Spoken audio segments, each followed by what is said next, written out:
Okay, so here's a very typical kind of introductory level combinatorics problem. Let's say that there are 4 people. And I'm just going to label people as 1, 2, 3, 4, just to kind of simplify it. But it can be people, it can be blocks. It doesn't really matter. Often in math, we'll just call them objects. But sometimes just for like a visual representation, I like to imagine there's 4 people. So since there's 4 of you right there, Driana's 1, Sean's 2, 3, 4. That makes sense? Okay. So here's my question. How many ways can we make, let's say, a group of 2? So for example, I might say I need 2 of you to go out in the hallway and go read a book or something. I don't know. Well, we can start like looping them together and say, well, 1 could go with 2, 2 could go with 3, 3 could go with 4. So that's like that one here, that one here, that one here. Or what you could do maybe is you could skip a loop. You could say, well, maybe 1 could go with 3 like that. That's this one here. 2 could go with 4, kind of skipping a loop like that. That'd be this one over here.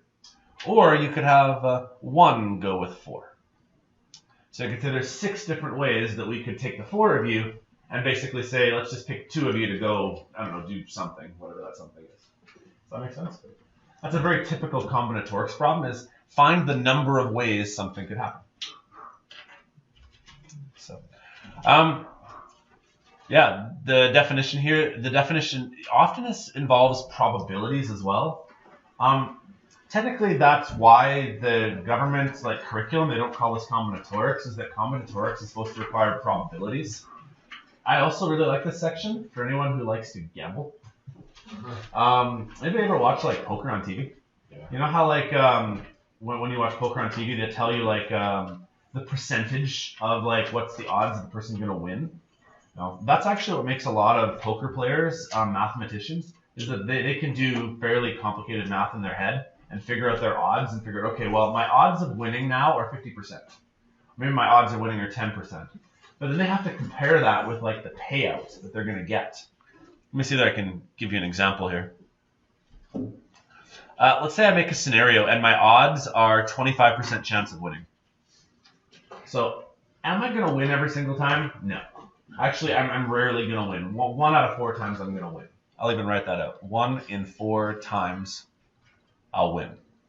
But if you guys know anything about poker, I mean, the idea behind poker is that there's already a pot of money just sitting there.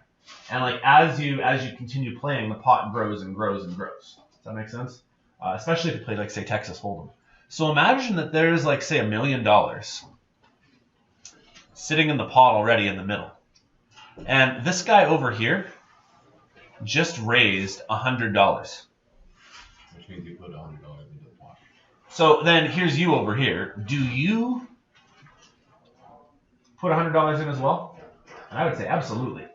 And here's the reason why. I mean, I know $100 is a lot of money, but from a poker point of view, your odds of winning are 1 in 4. That's not great. Like, chances are you're going to lose. But in terms of odds of making money, you have to put in $100, and if you win, you're going to earn $1 million, technically plus the 100 that the other guy put in. I think I have too many zeros here. Is that worth it? $100 to earn $1 million? Yeah, dude. Yeah, it's totally worth it. That's I mean, worth the chance. it's worth the chance, right? Yeah. Because even if you have, say, like a 1% chance, the payoff is worth it at the end, right? And that's what poker players do. In terms of odds, what they would do is that you'd say your odds are 1 to 3. The reason why it's 1 to 3 is that 1 time you'll win, 3 times you'll lose. Does that make sense? Like if you have a 25% chance of winning, it's 1 versus 3. But if you look at the odds like this, basically it's 100 versus 1 million. Isn't 100 versus 1 million? I don't think. Well, but like these odds are astronomical that you're not going to win here, right? But for a payoff of $1 or $100 to earn you $1 million, I'll take that versus a 1 versus 3 shot of winning. Right? Most of the time, like let's say you played this 3 times, you might lose $300. But statistically, the 4th time, you're going to win $1 million. Does that make sense? And so in the long run, the more you keep playing, chances are you'll win. Anyways, I got sidetracked. That's combinatorics. It often involves probabilities. We skip probabilities in this course, but I don't know. I like to show you the overlap because I think this is a cool section. Okay, let me keep going here. Here's something that you might get asked to do. Let's say that Keynesian has 3 blocks. You guys know these like blocks that were on the last slide here, these like ABC blocks? I might ask you, how many different words can Keynesian try to spell with their 3 blocks? So it might look something like this. She could write the word ABC, or she could like swap some letters around, and it could be ACB, or it could be BCA, or BAC, or CBA, or CAB. Does that make sense? Like, these are all the different like orientations or arrangements that she could have. And I mean, one of them is right, obviously. Like ABC, I guess, is the right way of ordering them. But that's called a permutation, by the way. Sometimes we actually talk about it in a tree diagram, where we map out every single possibility. We just write them all down. You guys know what tree diagrams are? Yeah. I like this one. If you've ever seen this one before, this is the Bacon flowchart diagram. I should read this one. I think it's funny.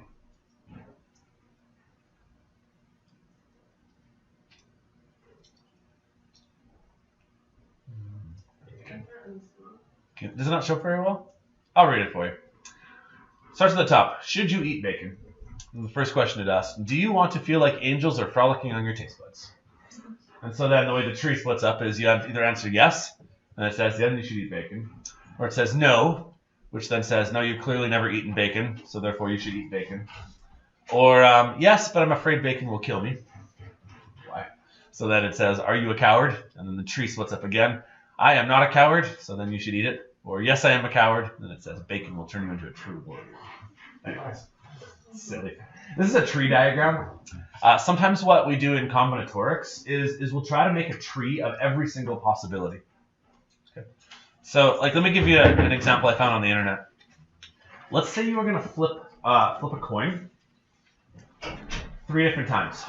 And I might ask you, how many different ways can you flip coins? So, the first time you flip a coin, it's either heads or tails. The second time you flip a coin, let's say it was heads. Well, then you could get heads again a second time, or it could be tails then. But let's say it started off with tails the first time. Well, the second time, it could still be heads or tails. And then the third time, see how the tree keeps like splitting again, again, again? So then I could ask you, well, what is one of the possibilities for you flipping a coin 3 times? Well, it is possible for it to go heads, heads, and heads. Like, that is a possibility to get heads 3 times in a row on a coin. Is that likely? What's the probability of flipping a coin 3 times and getting heads all 3 times? 1 in 3. Not 1 in 3. 1 in 8. It's 1 in 8, yeah. Because the way this works is that there are 1, 2, 3, 4, 5, 6, 7, 8 different routes you can take along this tree diagram. Like, for example, it could go heads, then tails, then heads. Or it could go tails, heads, heads. So these, as you go like sideways, are all the possibilities. So there's a 1 in 8 shot of you getting heads 3 times in a row. So the more times you flip it, the less the probability is? Yeah, I mean, the odds of you getting heads, like, say, 10 times in a row are not that good. Is it still possible? Sure. I've actually seen this done before in biology. I think you guys might be doing this before with, like, say, boys versus girls when you have, like, kids. When I had Kinsey Ann, Melissa had Kinsey Ann, I didn't really do much. The odds of her being a boy or a girl are like roughly 50-50, right? So, I mean, Kinsey Ann could have been a boy or a girl. It just happened that Kinsey Ann was a girl. Right? And then with my next kid, I know I didn't have a boy, but I mean, you could have a boy or a girl after your first kid. After your second kid, you could also have a boy or a girl. Currently, this is the tree in which I am going down. I have 2 girls, which will eventually be teenagers. And, oh my goodness. Melissa and I have already had talks about, well, what happens when we have our 3rd kid? Because when we have our 3rd kid, I mean, the possibilities are we either have a girl, and then a boy, or we have a girl, and a 3rd girl. Oh my goodness. Right? Does that make sense? I mean, there are some people who they beat the odds. I've got a set of cousins. They have 5 boys. The odds of you having 5 kids and having boys for all of them is not great, right? Like, chances are you're going to have 3 of one and 2 of the other or something along those lines. But can you guys kind of envision how that tree works, where their particular tree worked like this? It was boy, boy, boy, boy, boy. And every single time it could have been another girl. That one could have been a girl. That one could have been a girl. And as you get bigger, the tree expands. Okay. I'm getting off topic again, but I think it's worthwhile. This is combinatorics. Okay, so let's do an example. Let's say that you go to, have you ever been to Marble Slab? Yeah. Or, what's the other one that's good there? Like Minchie's? You guys know those places where, like, you make your own ice cream? So let's say the way it works is that they give you their choices, and the choices are a little more limited than actually at Menchie's or Marble Slab. So they tell you, you can pick one choice of ice cream, and then you can either choose whipped cream, nuts, bananas, or sprinkles. Let's draw out a tree diagram to represent all of the different possibilities that you could have. So the tree can either go like side to side or cascade downward. I don't really care. For space here, I think I'm going to do this. I'm going to say you could make a strawberry, or you could use a chocolate. And I'll kind of start there. And then let's say you pick strawberry. If you pick strawberry, you could use whipped cream, or you could use nuts, or you could have a banana, or you could have sprinkles. Or let's say you didn't pick a strawberry ice cream. Let's say you pick chocolate. Well, with chocolate, you still could pick whipped cream. You still could pick nuts. You still could pick a banana, or you still could pick sprinkles. How many different sundaes have we made then? Good. 8 is the answer.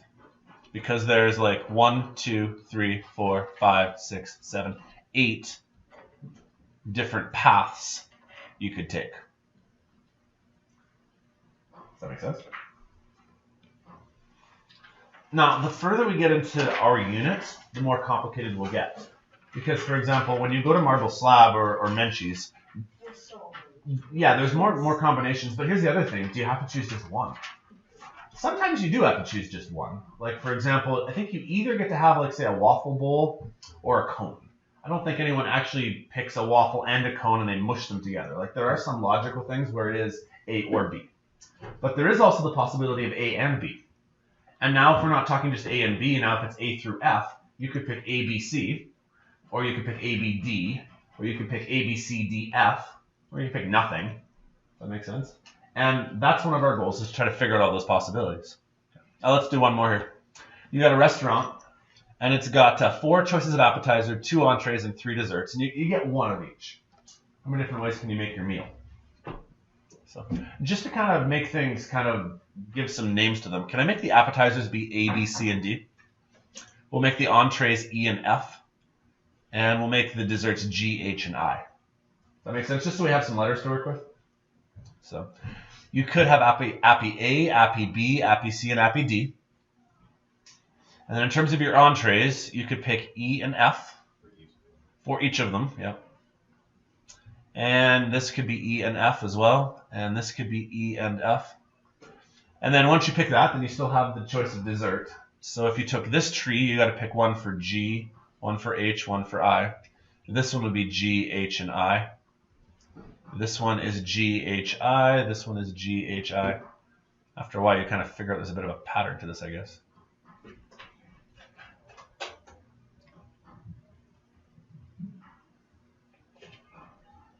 So there's like 24 possibilities. Good. There's 24. 24 possible routes you could take here.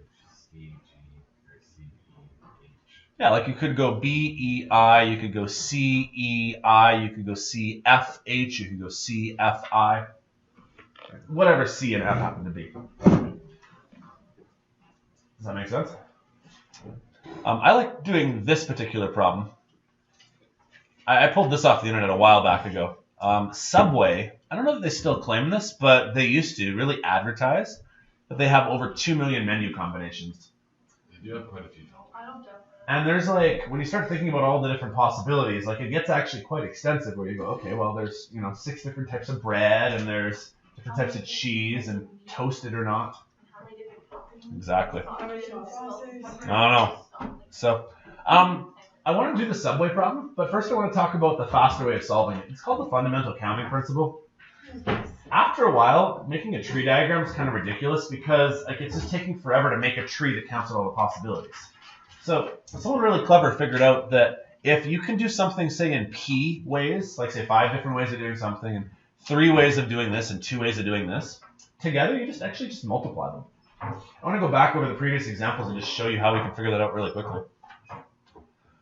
Here you had 4 choices, then you had 2 choices, then you had 3 choices. 4 times 2 times 3 is 24.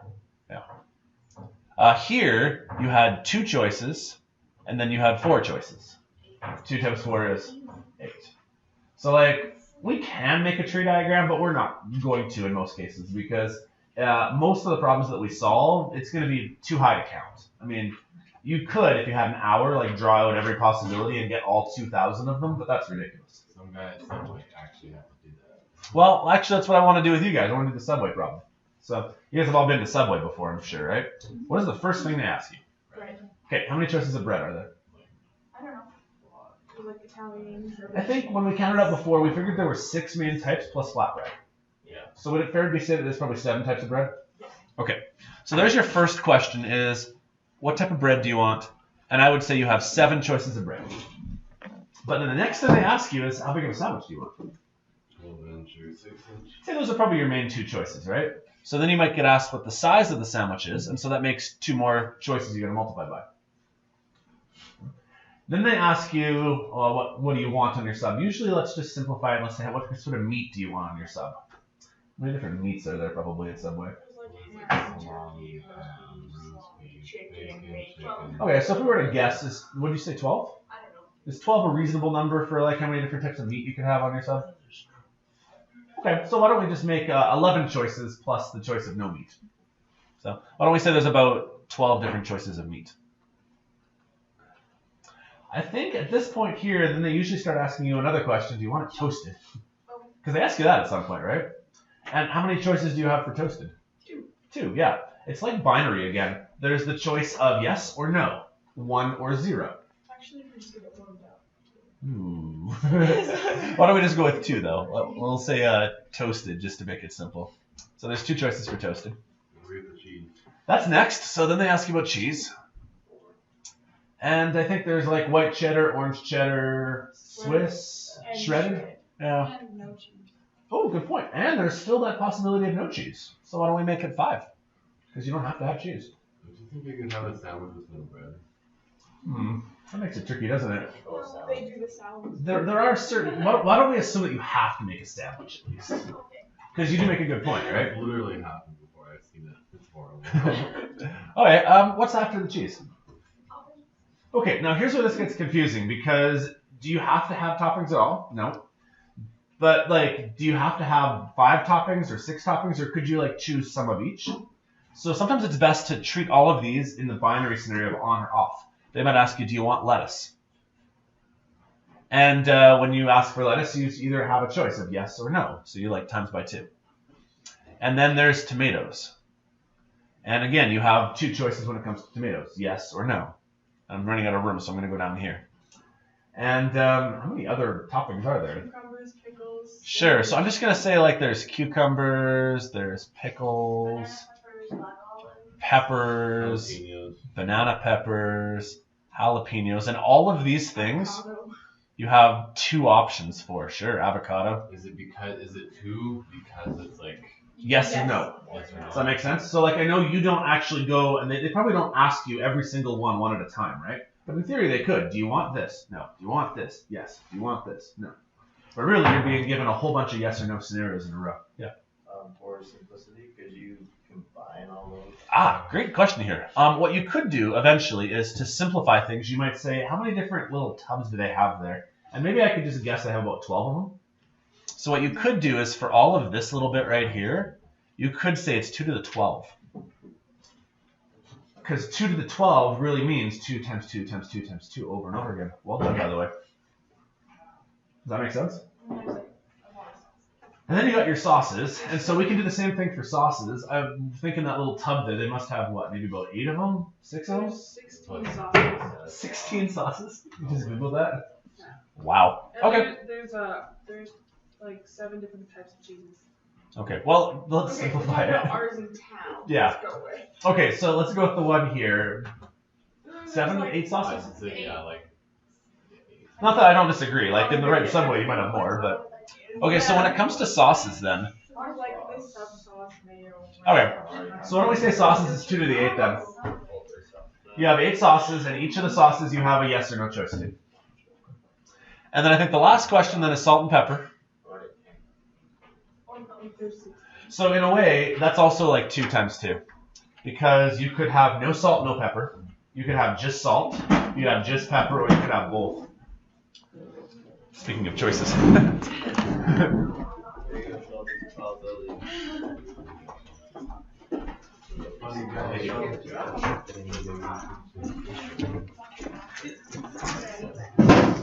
Alright.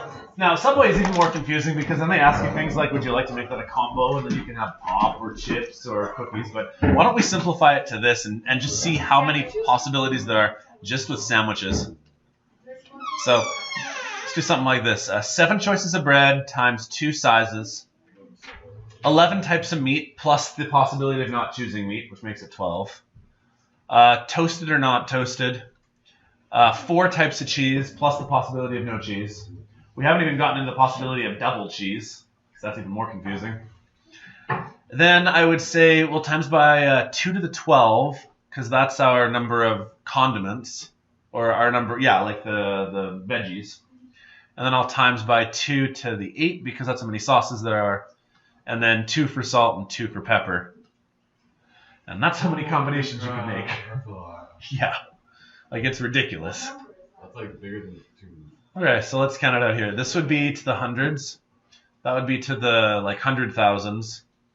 So that would be to the 100 million. So that's 7 billion. So a lot more than 2. Yeah. Like, they've actually... They were. Now, keep in mind, when I found this slide on the internet, like, I don't think they had this many choices back then. Because, like, they didn't have flatbread back then. They did parameters were a little different too. They didn't count like everything. Because, I mean, you get what I mean, though. Like, when we do count That everything, number on the internet. this number here is still even small, I think, right? Like, we haven't even counted for all the possibilities Yeah, here. like getting like Dasani or like Coke. Sure. Chips or Lay's. That's another combo. Yeah. All right, so let's try another example here. This is a little more typical. Let's say that you were asked in some sort of, I don't know, wacky Japanese game show. You got to flip a coin, flip a die, and spin a spinner. I don't know. How many different ways could this occur? Well, just take the numbers and dump them together, basically, right? So you're just going to go 2 times 4 times 3. Does that make sense? For the most part, I'll say this a lot this unit, the math is easy. You multiply and add numbers. That's not hard. The harder part is the interpretation and making sure you don't miss anything. So far, we're obviously starting with like maybe simpler examples, but like there are some complex ones we can work on later. So let's try this one here. Imagine that you have Scrabble. Have you guys played Scrabble before? Okay, so imagine that you're given a whole bunch of Scrabble tiles, and it just so happens that the 7 Scrabble tiles you get are ENGLISH. And it just happens that it spells the word English. Okay. But let's say that you're, I don't know, playing one of those games where you kind of like try to cheat a little bit. And you try to make up random words, even if they're not actually words. And so, like maybe, for example, you try to make a 4-letter word. And maybe for some reason, I know this isn't how Scrabble works, but let's say that you can actually use a letter twice for some reason. How many different words could you make if you can repeat letters? So I might say, well, you have 4 different like choices here. Let's say you want to pick a letter. How many choices of letter do you have when you start with? 1, 2, 3, 4, 5, 6, 7. I would say there's 7 tiles in front of you. Does that make sense? Well, then for your next choice, let's say you use the letter E here to start with. Now, if you're allowed to use E again for some reason, which I know in Scrabble you can't, like once you physically use your letter E, you don't have a second letter E. But there are scenarios where maybe for some reason, once you've used your E, you get to have another one to use it again. So then I would say, well, the next time you still have 7 choices of letters, because you could use any of the remaining letters and you could use E a second time. And so then maybe you use the letter N. And what about for the 3rd letter? You still have 7 choices. You could use any of those letters. So maybe you use, I don't know, an I. And for the last one, you still have 7 choices. And maybe you use I a second time. And like you try to pass off the word any as a word. Obviously, it's not a word, but that's a possibility. Does that make sense? Let's try a slightly different example. This is maybe more applicable. Once you use a letter, are you allowed to use it again in Scrabble? So like, for example, let's say that I've used my E. Like I have 7 possible choices of tiles. There's 7 in front of me. I use one of them. But then for my next choice, can I use E a second time? I can't. So there's only 6 choices left. So let's say I use the N like I did. And then, well, I've now used the E tile, and I've now used the N tile, so how many tiles are in front of you? 5. And I pick the I. And then there's only 4 choices, because can I pick I again? Well, no, I've used my I tile, so now there's only 4 choices, so I'd have to pick, like, say, the L. So I can't use the tile again. So if we want to figure out how many different, I'm using my fingers here, quotation-wise, words, because, like, some of these things aren't actually words, right? But this would be 7 to the 4, whatever that is. And this would be 7, 6, 5 times 5 times 4. So we just multiply them together to get your answer. Does anybody have a calculator? Can you give me a hand and find me these numbers here? 2,401. 2,401? 840. 840. Cool. Okay, from now on, I'm not actually going to multiply those. Because I'm going to assume you guys can handle multiplying. So, okay. Often in real-world examples, then, there's like weird twists and parameters you have to deal with. So, like, for example, let's say you're playing Scrabble, and you have to start with the letter E, just because you're building off of a previous word, and so your first letter is going to have to be an E. And you can't reuse a letter, because once it's physically been used, you can't use it again. So, how many choices do you have for the first letter if it has to be E? Good, yeah, 1. Because literally that's your only choice. I've defined that parameter, your first letter has to be E. How many choices are left for your next letter? 6. Good. Why not 7? Because we've already used letters. Because you've used E. E's out of the puzzle, so now there's 6 letters left. And then there's 5 letters left. And then there's 4 letters left. How many letters would you still have in front of you when you're done then? Yeah, right? Because you had 7 letters total. You've used up 4 of them, so there must be 3 left sitting in your pile for use for the next time. Here's another weird parameter. Let's say the first and last letters have to be vowels, and you can still have no repeats. How many vowels do I have in my stash of letters? I just have 2, don't I? The E and the I. So I don't know why this parameter exists, but if the first letter must be a vowel, how many choices do I have there then? 2. Now, we don't actually have to do this in order, though. So even though I might want to go on to the next slots in the word, I can actually just jump to the back of the word. If I've used up one of my vowels at the beginning of the word, how many vowels do I have left at the end of the word? Just 1, yeah. All right, now I'll come back over here again. How many letters do I have left to go in the middle? 6. Not 6, 5. Because you've already used 1 letter at the beginning, and you've used 1 letter at the end of the word. So now there's only 5 choices for this letter, and then there's only 4 choices for that letter left. So even though I kind of did it in like a backwards order, this will be whatever 2 times 5 times 4 times 1 is. But it's twists like this that make the unit more challenging, because most people are pretty good at just timesing numbers together, right? But if you make that mistake and you put like a 6 right here, that's where people will screw up, and they'll realize, oh, right, there's only 5 letters left because I've used the first and the last letter already. Here's a question I made up. You guys know phone numbers. Phone numbers are, in a way, kind of like a combination, where if you type in the right combination of digits, the phone company will connect you to the right person, right? But if you press the wrong digit, you get connected to the wrong person, obviously, right? So in Fort McLeod, for example, most of the phone numbers locally, I believe, start with 553. Is that right? I mean, I know cell phones kind of change things, but how many cell phone digits or how many phone digits could you have if it has to start with 553 followed by any 4 digits?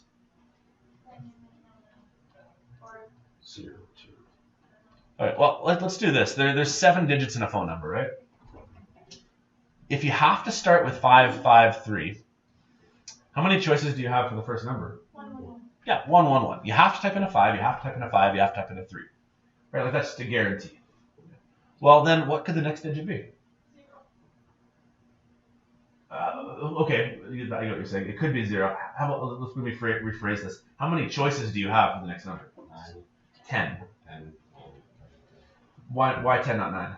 Because you're counting 0. Yeah, you got to count 0. So you can use all the digits from 1 to 9, and you can use 0. Now, when you type in a phone number, can you use the same number a second time? Yep. Okay, so that means there's 10 choices here. That means there's 10 choices here, and there's 10 choices here. So that's how many phone numbers Fort McLeod could handle. Whatever, well, I know what that's going to be. That's going to be 10,000 numbers.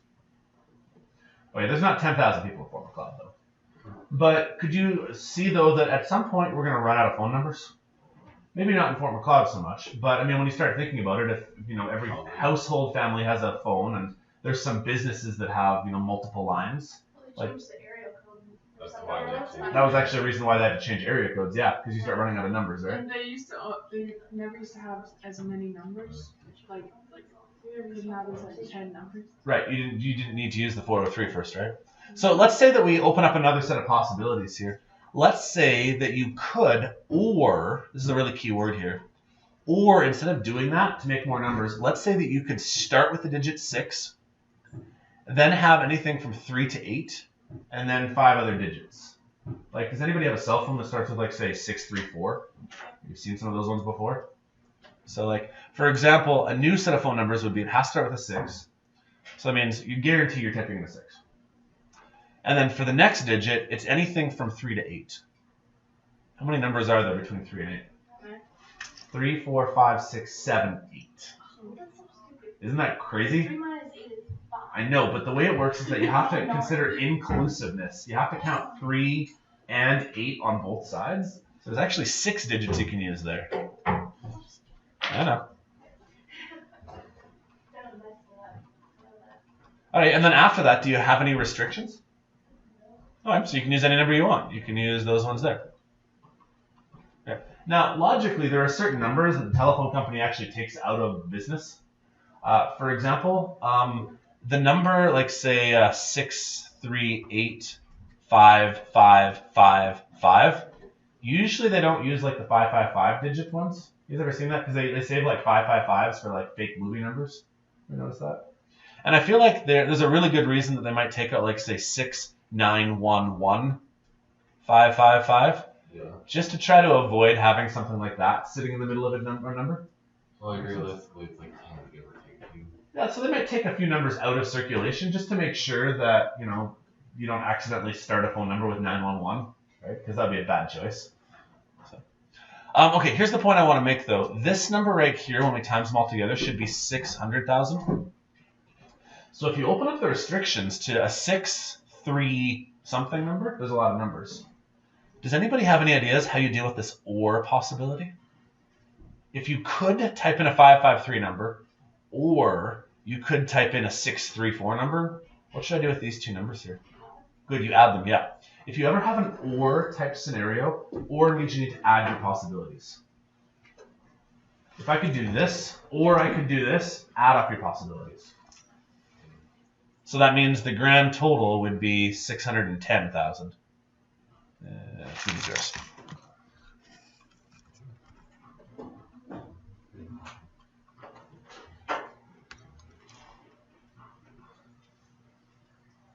Does that make sense so far?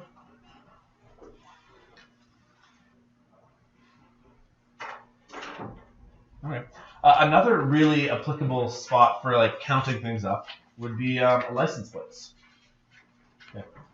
At first, typical license plates usually looked like this. It usually was like letter, letter, letter, and then number, number, number.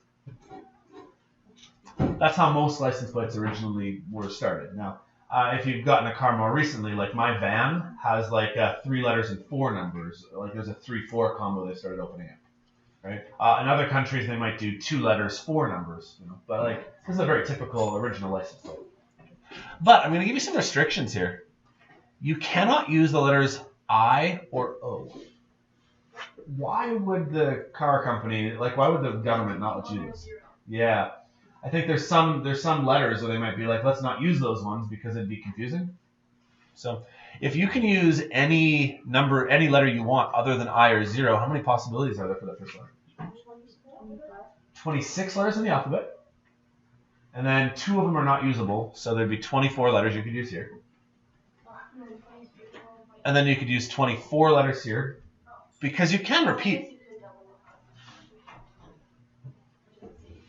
Now, actually, I screwed this question up, though, didn't I? Because in Canada, it would look like this. Letter, letter, letter, number, number, number. But that's actually not what this question asked, did it? I should read carefully. This country wants you to have a letter.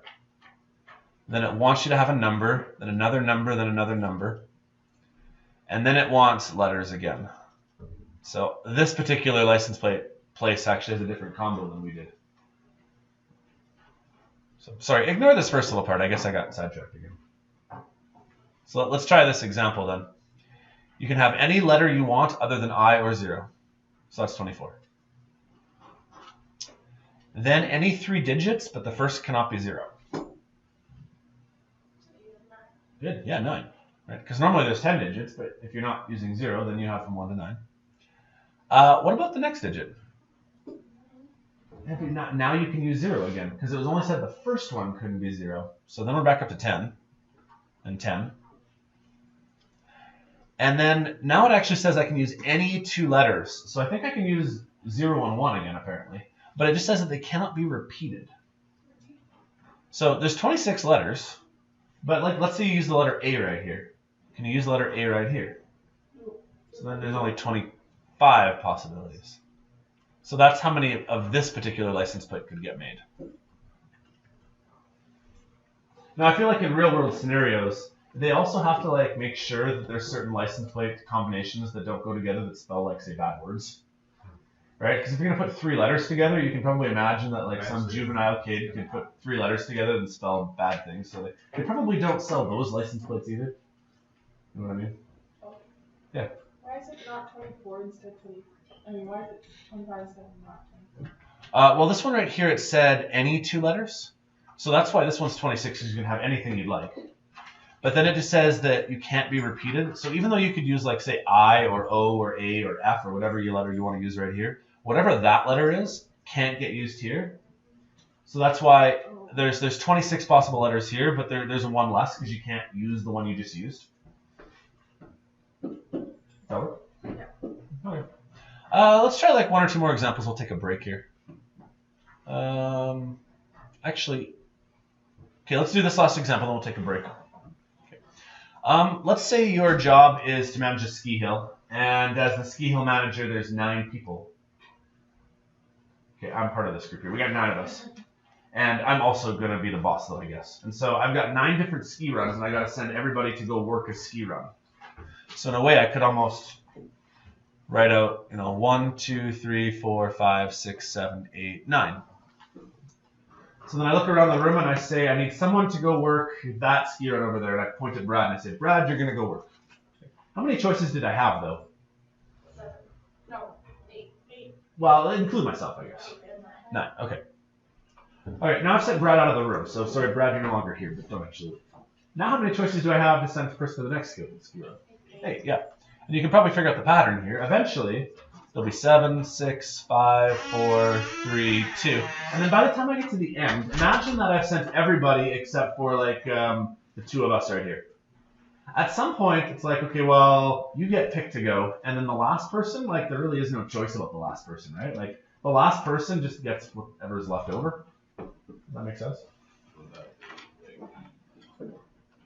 So whatever this equals would be the first scenario. But how does it change if we have 11 people? So it's a good thing Forster just walked in. So we now have an extra person in the classroom. Still 11. We need 1 more person then. Okay. So imagine that we just changed the scenario here. So I send Forster and you and you and you and you. And by the time we get down to that last ski hill, what's that going to look like? All right, so we still have 9 ski hills. 1, 2, 3, 4, 5, 6, 7, 8, 9. So if there's 11 people, how many choices do I have to start with? 11. And then that one's gone, so now there's 10 people left. And they're gone. Now there's 9 left, and 8 left, and 7 left, and 6 left, and 5 left, and 4 left. And then there's 3 left. What happens to those last 2 people? You just get to chill out at the ski lodge. Yeah, I guess they're just chilling out at the ski lodge, or I don't know, I guess they're on concession duty that day. Does that make sense? But like, this is a very common scenario where as something gets picked, you have to take it out of the rotation. And so there's always 1 less and less and less. Okay. Well, we've developed a special notation to help us make this sort of thing happen a little bit faster. And that's my last slide. We'll take a break after this. It's called factorial notation. Whenever you keep dropping the number by 1 and multiplying, we use an exclamation mark. There's actually exclamation marks in that. Really cool.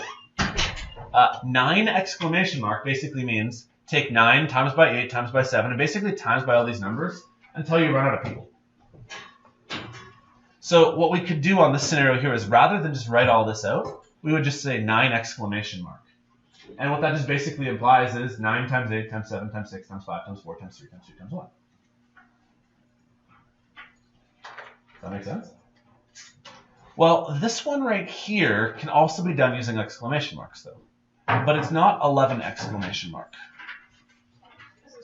Because you know how there's like a times 2 times 1 at the end that hasn't been fulfilled there? So what we need to do is we need to divide by 2 exclamation mark. Let me see if I can explain this a little better here. 11 exclamation mark means go 11 times 10 times 9, and I'm just going to do dot, dot, dot, dot, dot. And eventually you get times 3 times 2 times 1. But we were supposed to stop right here, right? Well, if I divide by 2 exclamation mark, what does 2 exclamation mark mean? It means 2 times 1. Well, if I divide by that, do you see how this 2 and this 2 will cancel? And this 1 will cancel? And so this is a shorter notation for this. What it means is that there's 11 employees, and how many of them did not get to go work? 2. We're dividing by the 2 that didn't get a job. So if there was 3 employees that didn't get to work, you'd do 3 exclamation mark on the bottom? Good. Yeah, let's just do one more example. Let's say there were, we did 8 times 7 times 6 times 6 times 5 times 4. Okay. That means that 3, 2, and 1 didn't get a job for the day. They're working in the ski lodge or something, right? Well, the way I could write this would be 8 factorial divided by 3 factorial. If you can imagine in your head, 8 factorial means go 8, 7, 6, 5, 4, 3, 2, 1. But we don't actually want to have the 3, 2, 1. So then if we divide by 3, 2, 1 on the bottom, it kind of cancels out. So let me just write that one more time, and then we'll take our break here. 8, 7, 6, 5, 4, 3, 2, 1. But we don't want to have this 3, 2, 1 sitting right there. So we divide by 3, 2, my goodness, come on, Chris. 3, 2, 1, so that can cancel. Okay, so when we come back, I want to show you guys some more examples where we use this notation here, where you use an exclamation mark, because in many cases it's a faster way of writing things down, because it gets a bit tedious always writing 9, 8, 7, 6, 5, 4, 3, 2, 1. It's just faster to write 9 exclamation mark. Does that work? Okay, go take a 5-minute break and then we'll keep going when you get back.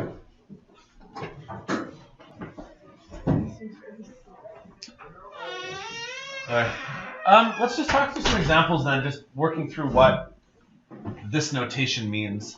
If I give you 10 factorial over 7 factorial, what is that implying you should be multiplying? Anyone want to take a stab at that? 10, 9, 8, all the way up to 7. Well, it means 10 times 9 times 8 times 7. I'm just going to keep going all the way down until I get to like 2 times 1. I'm just not going to write them all. What does 7 factorial mean? 7 times 6 times 5 times 2 times 1. See how like all of that will cancel? What's left? Yeah, 10, 9, 8. You actually have to stop at 8, not at 7, because the 7 itself is what cancels. So this would be like an example of a scenario where there's 10 people, and only 3 of them get a job.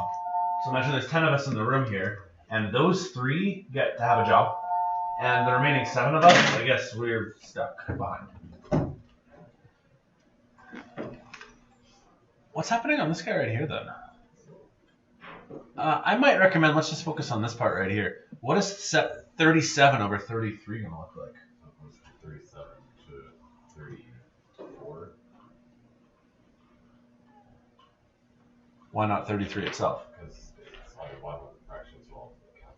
That's a great explanation, yeah. So the 33 itself is going to cancel the top one. But you still do have a 4 times 3 times 2 times 1 left. Yeah, there's actually a scenario for this that's going to come up later. We actually haven't covered the scenario yet, but this does actually occur where you might need to divide by 2 different factorials. What if I don't give you numbers? It can. It has in the past. What does n factorial mean? Well, n factorial means that it's n, and then you have to times by the next number down in the list. What is one number less than n? Okay, I know that sounds crazy, but one number less than n is n minus 1. That is one number less than n. And then you're supposed to subtract another number. Well, that is really n minus 2, because you've taken away another number. And the next number on the list is going to be n minus 3, because you've taken away another number. And you're going to basically keep doing that until, when do you stop? Not when it equals 0. You actually have to stop when it equals number 1. So like 1 is the last number that you're going to have, right? There's going to be one person left, and that one person goes and sends out their job. I guess I agree with what you're saying there, when it equals 0. But the reason why it equals 0 is because 1 is the last number you chose. Well, if you divide that by n bracket n minus 1, I'm just going to put these in brackets here. What can happen? What can cancel? That n, that n. Yeah, this n can cancel with that n. Good job, Haley. This n minus 1 can cancel with that n minus 1. You guys visualize that? So what's left? Well, then n minus 2, and n minus 3, and n minus 4, and n minus 5, and n minus 6, until eventually we run out of things to subtract. How could I write the remaining part of this then?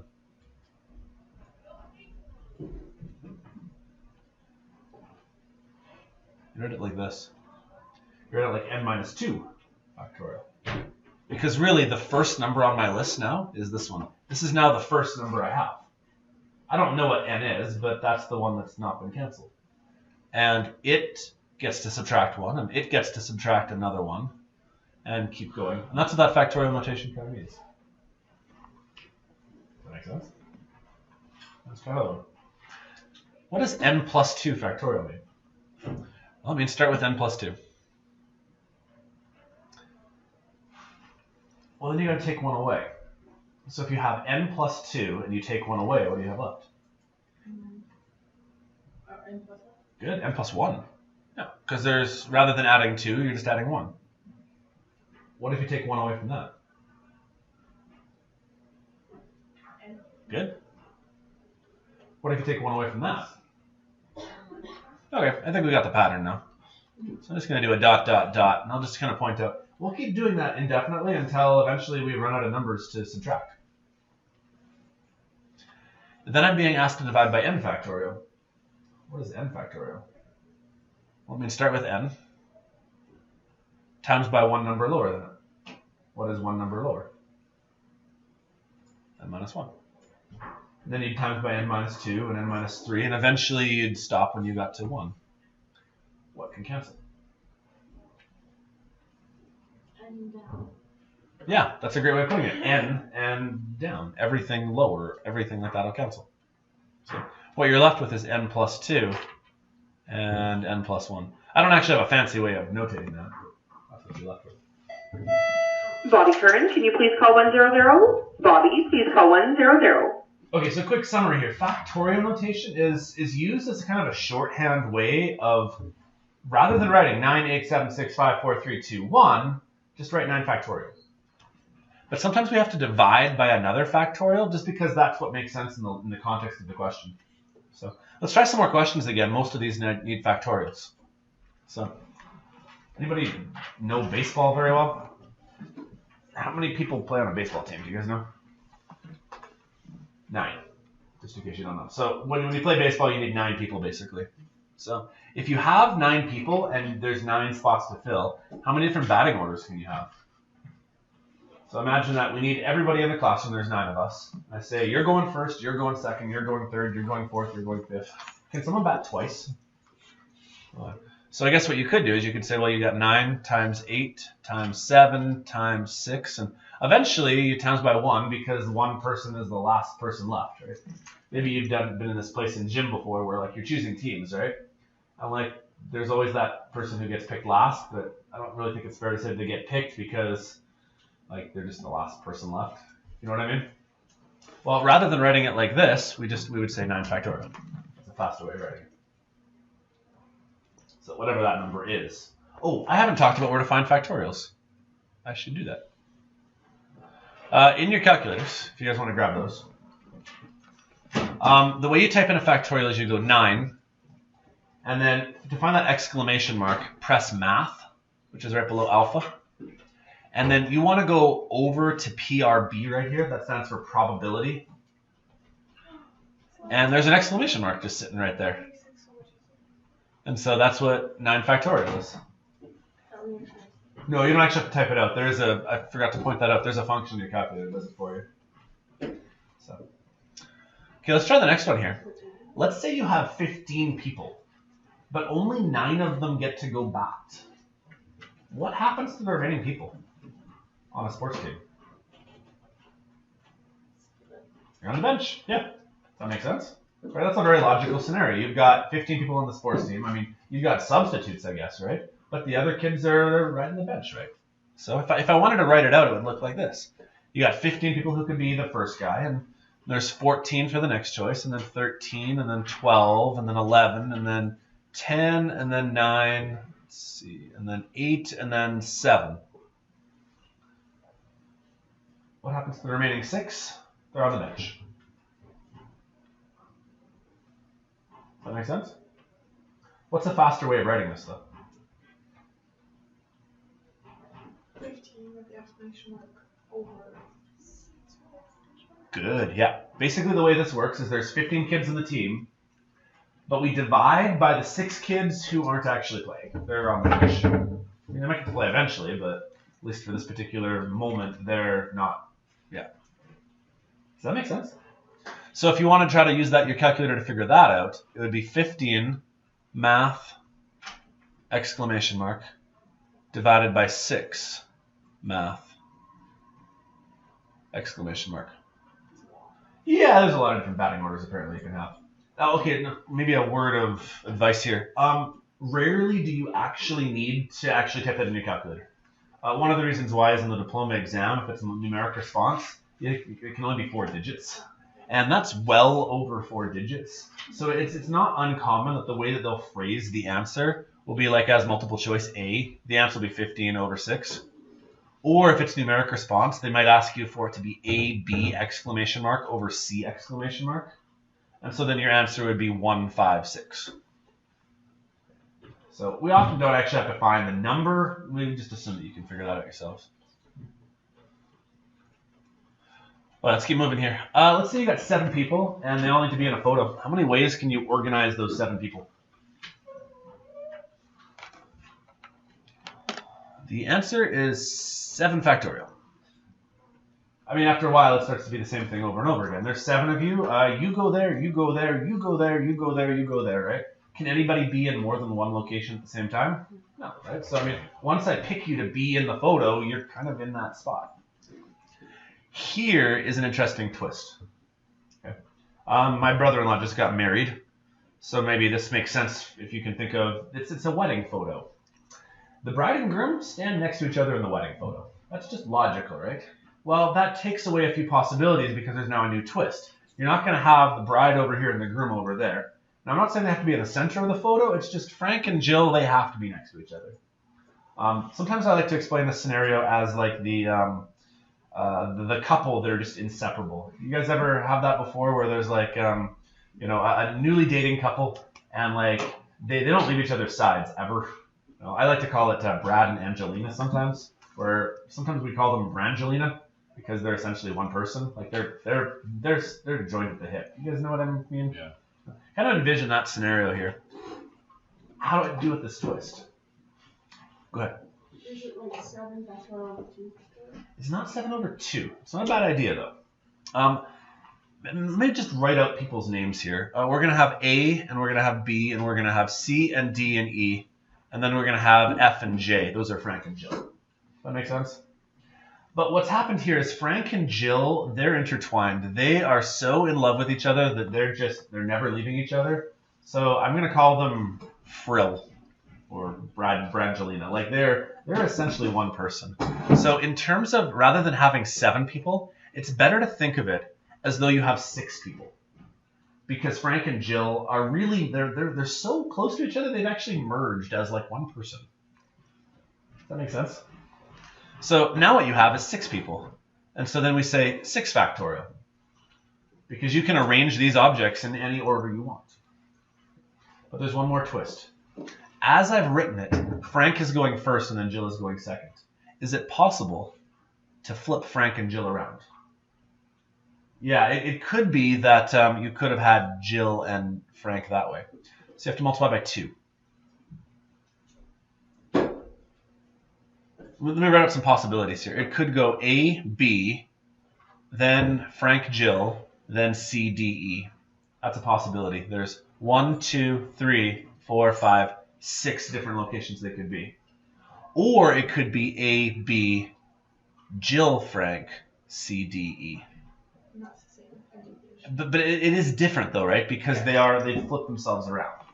Okay. So if you ever get a scenario where something and something, they have to be next to each other, take the total number of objects, drop it by 1, and pretend that those two people are like literally merged at the hip. They're so close that they never sit at opposite tables. My friends actually did that to me and Melissa when we were first dating. They would like when we'd come to like sit at like a table, they would make sure to make like the chairs that we got left were like they were on opposite sides of the table, so that like we couldn't sit next to each other. We were like, anyways. So drop the number of people by 1, treat them as though they're like a merged cell, but then times by 2 because you can flip flop their orders. Does that make sense? Okay, next twist. Hypothetically, Frank and Jill, they broke up. Got divorced, and it's kind of awkward, but we need a photo still for some reason.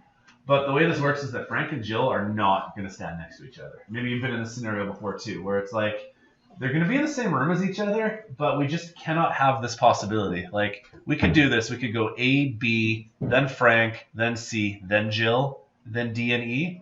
Like, that's okay, so long as there's a person in between them, but they need like a buffer. Okay. So here's how you solve this sort of twist to a question. You figure out the total number of possibilities with no restrictions. And we actually already have that. That's 7 factorial. Without any sort of restrictions, there's 7 factorial ways of having everyone line up in a row. And then what you do is you subtract, it's a subtract sign, the number of possibilities where they are together.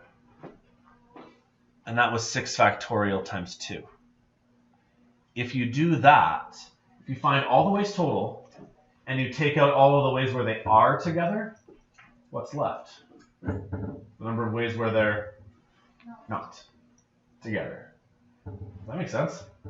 So if you ever come across a scenario where two things are not allowed to be next to each other for whatever the reason, find the total possibilities, find the possibilities where they are together, and then subtract. So your answer is going to be 7 factorial minus 6 factorial times 2. Again, whatever that number is, you can just use your calculator to find.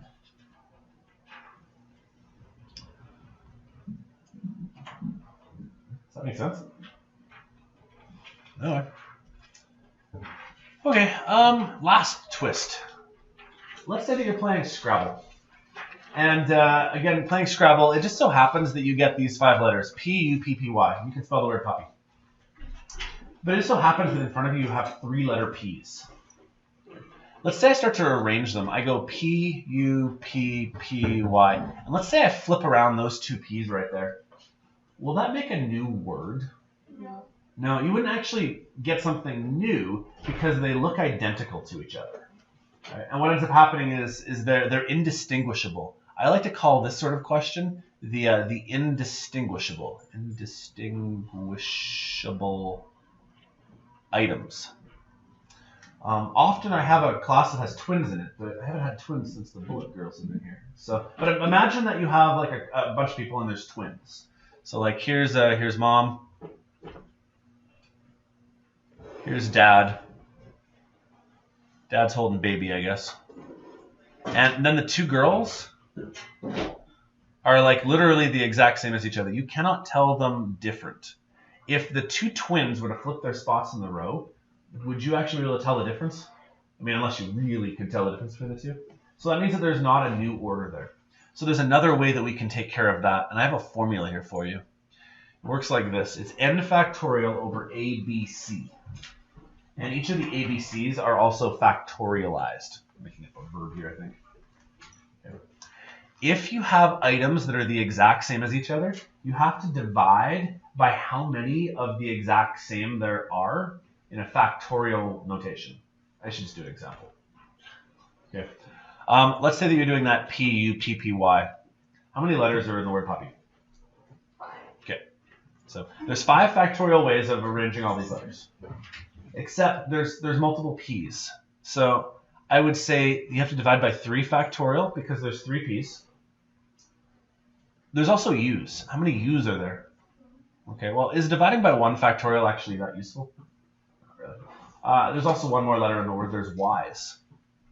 There's 1 Y. You can say that this 3 refers to the P's. This refers to the U. This refers to the Y.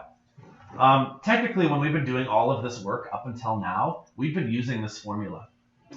Except the reason why it hasn't been necessary is because if you have 7 people and they're all unique, it's 7 factorial divided by 1, divided by 1, divided by 1, divided by 1, divided by 1, divided by 1.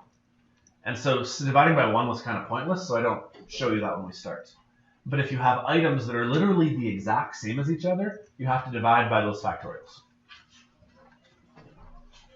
All right, so let's try an example here. Let's say I want you to rearrange all the letters in the word scissors. So first question, how many letters are in the word scissors? Okay. No, I think it's 8.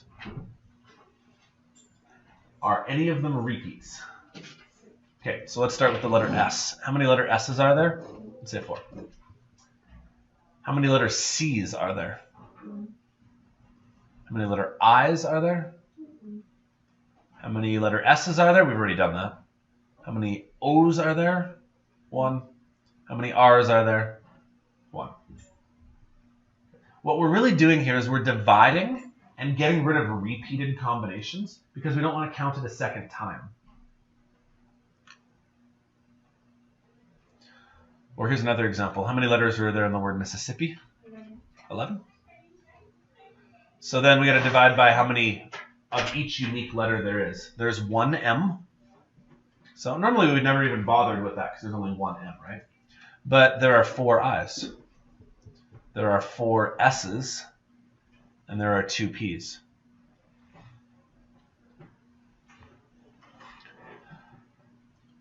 Okay, based on that, I just want to show you how to make sure you put it in your calculator. Go 11 factorial, but then when you divide, put the bottom in brackets. So like divide by bracket. Okay, I wouldn't actually type in 1 factorial, that's kind of pointless. But type 4 factorial times 4 factorial. Whenever you have to do 2 factorial, I don't actually type in the factorial for 2 factorial. Why do I skip the exclamation mark for 2 factorial? What does 2 factorial mean? 2 times 1. What is 2 times 1 going to be? Okay, so there's no point in me doing the factorial because 2 times 1 is going to be 2. 3 factorial, though, I should do that for because 3 factorial is 3 times 2 times 1, which is 6. So.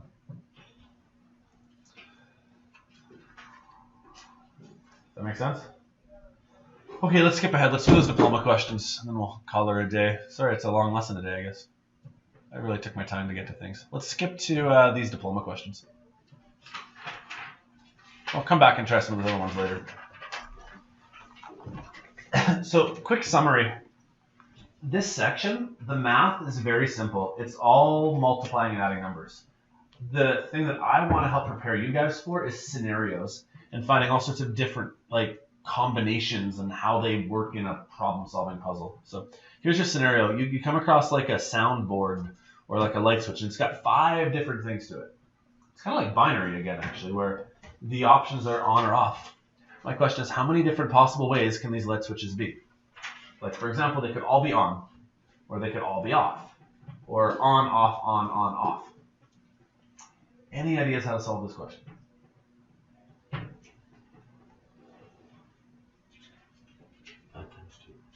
not 5 times 2. Although that is on there. 10 is on there. Okay, so let me walk you through some of the wrong answers first. It's not 5 times 2. I don't actually have a great way of explaining it. Some people might pick 5 factorial. Like 5 factorial is something we just finished talking about. But what does 5 factorial mean? Well, it means 5 times 4 times 3 times 2 times 1. That's what 5 factorial means. Do you have 5 options for this first light switch? No. How many options do you have for the first light switch? 2. How many options do you have for the second light switch? Third light switch? Fourth light switch? Fifth light switch? It's actually 2 times 2 times 2 times 2 times 2. Or as Oakley, I think, was pointing out earlier, we could just simplify that to 2 to the 5. Because we had the same thing come up on the subway problem. 2 to the 5 is 32. A lot of other distractors in here would be like 10. 10 is 2 times 5. Or 25 is 5 squared. Does that make sense? It's like, I don't want to make it sound easy because obviously it's challenging, but the math is not hard. It's solving the problem that's hard. Like, here's one that's kind of similar to the name thing that I mentioned earlier with like my daughters. So you're about to have a kid, and you're not sure whether it's a boy or a girl. But you've narrowed down some name possibilities. If it's a girl, we've got 3 names. And we've also got a middle name. So like, for example, if it's a girl, first name times middle name, there's 3 choices for the first name for the girl, and then 2 choices for the middle name. And I'm going to assume for the last name, there's just 1 choice. Make that simple. How many different ways could you name your kid then? 6 ways if it's a girl. But what if it's a boy? Well, first name, Michael, Robert, or David. 3 ways of doing that. Middle name, 3 choices. I'm going to assume last name is 1. So then there's 9 ways you could name your boy. What do I do with those numbers? Good. Yeah, you add them. Yeah, because you could have a girl or you could have a boy. So then there's 15 ways you could name your kid.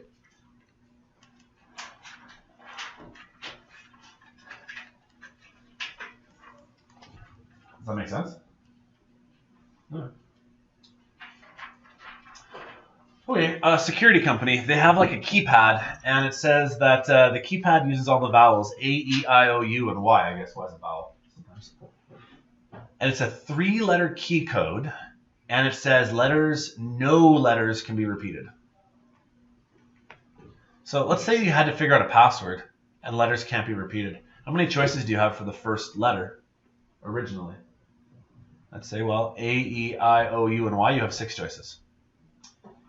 But then if you can't reuse that letter, then you only have 5 choices. And then after that, you only have 4 choices. In a way, you could write this as 6 factorial over 3 factorial. There are 6 total choices, and you're using all of them but 3. But then it says, what if you add letter G to the list of letters? How many more combinations would there be? Well, it's still a 3-letter combination. How many choices do you have to start with then? 7. Yeah, now you have 7 choices. But you can't use that first letter, so then you only have 6 after that. And you can't use that letter, so there's only 5 after that. Or in a way, this is 7 factorial divided by 4 factorial, because now there's 4 letters that you don't end up using. So we need to find what those numbers are. So 7 times 6 times 5 is 210. And 6 times 5 times 4 is 120. So it says how many more combinations would there be?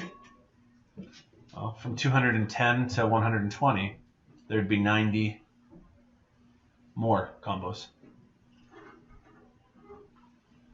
Does that make sense? All right, why don't we call it a day? I feel like we've reached that point where you guys are done. Okay, quick summary, and then we'll pick her up tomorrow. Combinatorics. This is a very different branch of math you might notice that like there's no graphs, there's no equations. It's very much problem solving, and it's very logic based. If you like logic puzzles, you'll like this section. Some kids hate it, by the way. Like, this is their least favorite thing to do. I'll say this a lot. The math is easy. Everybody in this class knows how to add and multiply. Like, that's really what it comes down to. That's not what you're going to struggle with. You're going to struggle with interpreting word problems, because everything will be a scenario. And you'll have to kind of figure out, okay, well, what are like the things you have to deal with? So I've shown you a few twists. A couple of the twists are things like, what if you have repeated letters? What if you don't have repeated letters? What if there are exceptions that you can't use? What if Brad and Angelina have to stand next to each other? What if Brad and Angelina break up? How do you deal with these sorts of weird scenarios? Does that make sense? So, let's call it here. At some point, print off your assignment. There's only one more assignment left. Just one big one for the whole unit.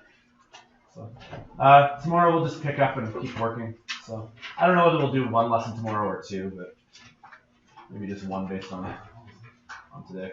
I bored you guys? I'm just tired. All right. Okay.